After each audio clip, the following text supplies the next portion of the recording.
ነገ አባቴ ማለቱ አይቀርም።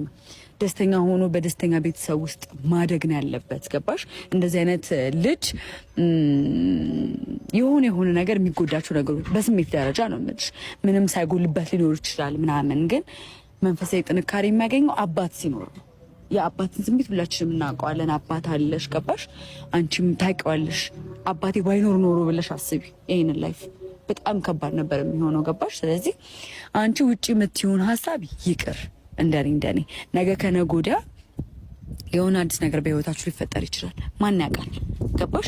ትናንትና ካገኘሽው በላይ ትናንትና ካገኘሽው እጥፉ ድርቡን እግዚአብሔር ሊሰጥሽ ይችላል።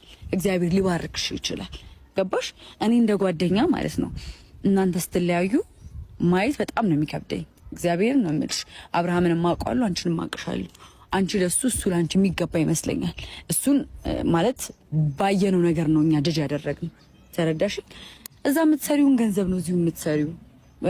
በጣም ነገሮች ተቀይረዋል። እዚህ መስራት ትቻለሽ፣ በጣም ብዙ ነገር አቅም አለሽ ምናምን።